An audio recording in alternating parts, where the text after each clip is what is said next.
gathering represents every bomb demolition team's nightmare. Once a year, a group of pyro enthusiasts sneak out into the Nevada desert, far from the reach of the law, and go crazy. Welcome to Desert Blast. Probably the most well-known amateur pyro event in the world. This is the event that everybody talks about, where all the hardcore pyro people are and where it all happens.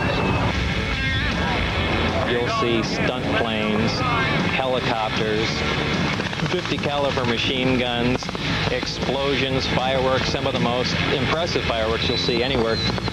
So you've got pyrotechnicians competing against each other to see who can impress, everybody. So it's quite a collection of everything.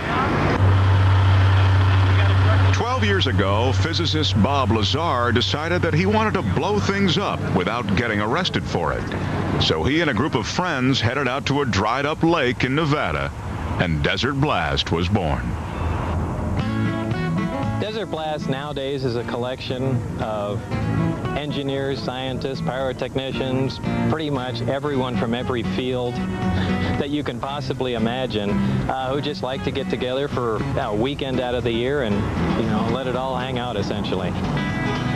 This is a very exclusive group of techno wackos and maniacs that just kind of enjoy the art of screwing off. I think, first of all, anybody that would come out here in this 105, 110 degree heat has to be a little bit not normal.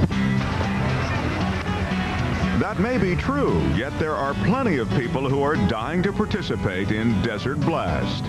But this is a private party. The festival's location and time are closely guarded secrets that change each year. You have to be on the invite list to get in. And that's the list that Bob and his partner Gene Huff control completely. Getting an invitation to Desert Blast is a really difficult thing, and we purposely make it that way. We're very selective on who we allow to come, and by doing that, we really weed out all of the bad, any of the bad influence you might see at any party of this size. Anyone who can have a party as well as do their drinking or whatever they can have without getting in a fight and, act like an adult. We like to do dangerous things and be safe, and anyone who can't do that doesn't come next year. Which is probably a good thing, given the lethal toys these people play with. This is a smoothbore black powder cannon. It's made out of 3 or 4 thicknesses of laminated steel. It's a coffee creamer. It has a really high fat content. What we have underneath here is some lifting charges. 3, 2, 1, go. This stuff kind of makes a big boom, so you kind of want to get away from it. I like it. I'm known mostly for my rockets. It's a particular formula that burns intermittently. We're just experimenting with a water rocket filled with gasoline, and we're igniting it on the way up.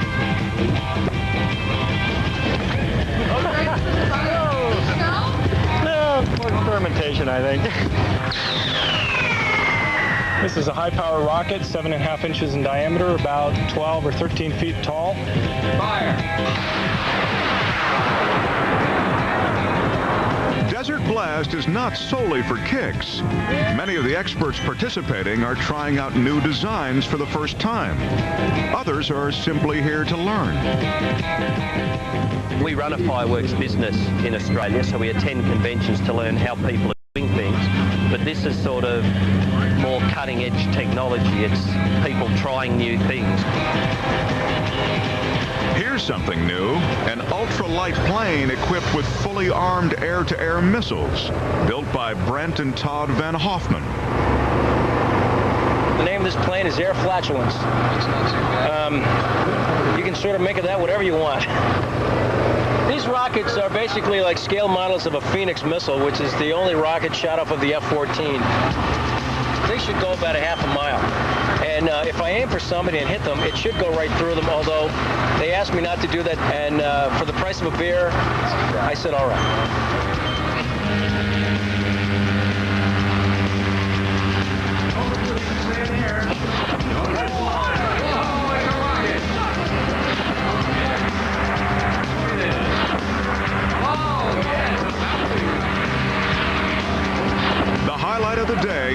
truly the air show. And like everything else at Desert Blast, it's definitely not normal. Today, we're going to go out here and blow up a couple of brand new cars.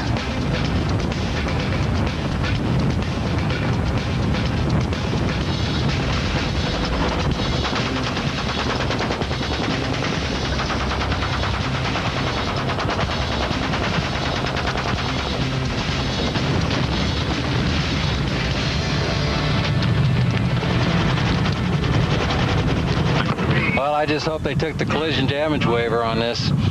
The rental company is going to be really upset.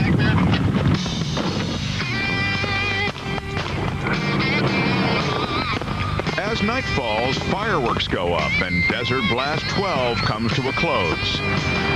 By daybreak, not a trace of the festival will be left. In 24 hours, we completely returned the site to the exact way we found it, not leaving a scrap of paper, a hole, or anywhere, and just disappear. So if you just blink your eyes, we're here and gone, and that's it. It's time for everyone to pick up their toys and return to the daily grind of being an adult. But most will be daydreaming about blowing things up. They'll get their chance at next year's Desert Blast. Guys have an affinity for lighting fuses and blowing up stuff. Why? I have no idea. I try to explain it to practically every girlfriend that I've ever had, and they're like, so let me get this straight. You light these rockets, they go up and they explode. And this is fun to you? And I'm like, yeah. Because let's face it, if a grown man can turn 14, enjoy that year, why not stay there? That's what I've done.